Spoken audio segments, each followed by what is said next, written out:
15 дугаар бодлогоны хувьд тэгш үнцгт хэлбэртэй цаасны дараах зурагт үзүүлснээр нугалсан гинэ. За тэгэхээр x үнцгийн хэмжээг олох юм байна. Тэгэхээр бид нэр тэгш үнцэт байгаа учраас энэ ч 90 градусын үнцэг гэсэн.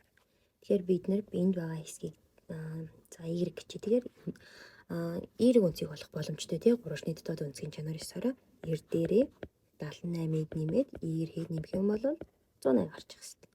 Тэгэхээр 90 дээр 78-ыг нэмэх юм бол бидний хувьд 168 y тэнцүү 180 бол.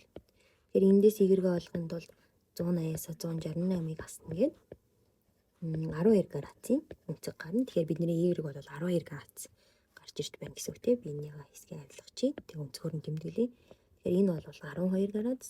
Тэгэхээр бид нар нуулсан үнцэг юу гэх юм бэ? Буцаагаад энэ нуултаа эргүүлээ тавьчих юм бол энэ хэсэг үнцэг бол мөн адилхан 12 градус гэхгүй.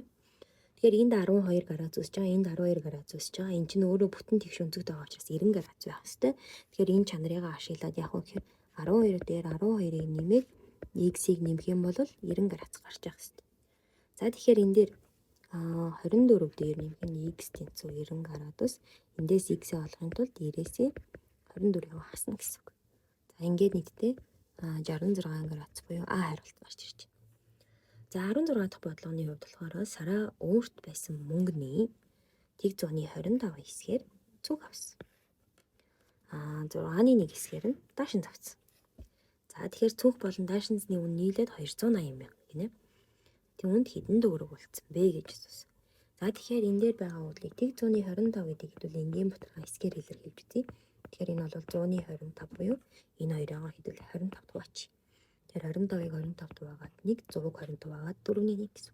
Тэгэхээр цүнхийг бол яасан бэ гэхээр 4 хуваасны 1-ээр нь даашинзыг бол 6 хуваасны 1-ээр нь авсан. Тэгэхээр тэр сараад исэн мөнгө бол яах ёстой байсан бэ гэхээр 4 хуваагддаг 6 хуваагддаг байхын тулд бид нар нийтдээ 12 хэсэг гэж үзчихье. За тэгэхээр 12 хэсгийн маань 4 хуваасны 1-ээр нь цүнх авнаа гэдэг бол 12-ыг 4 хуваагаад бид нар 3 хэсгээр бол цүнх авсан. За тэрний 6 хуваасны 1-ээр нь гэхээр 6 хуваачих юм бол 2 хэсгээр нь даашин завсан гэсэн. Тэгэхээр энэ хоёр маань нийлээд хэдэн хэсэг вэ гэхээр 5 хэсэг баггүй. Тэгэхээр энэ хоёрын үнэн буюу 5 хэсэг маань нийлээд 280 мянгатай тэнцүү болчихж байгаа. Эндээс бид нэг хэсгийг олохын тулд 280 мянгаагаа бид 5-даа хуваагаад өгчөж байгаа. Тэгэхээр эндээс нэг хэсгийн үнэ бол 56 мянга гарч ирнэ. За тэгэхээр бид нар үлдсэн мөнгийг олоорой гэсэн. 12 хэсгээс сараа яасан бэ гэхээр 5 хэсгээр нь болохоор цүнх даашин завцсан гэхээр цаана бид 7 хэсэг болцсон. Нэг хэсгийн үнэ бол 56 мянга юм чинь 56 мянгагаа 7-оор үржүүлээд өгч гэсэн үг тий. За энэ чинь 3-ыг тавилаа 6-7-42 4-ийг санаад 392 мянган төгрөг бол үлдсэн байх нэ гэсэн. Тэгэхээр бидний хариулт бол А хариулт гарч ирж байна.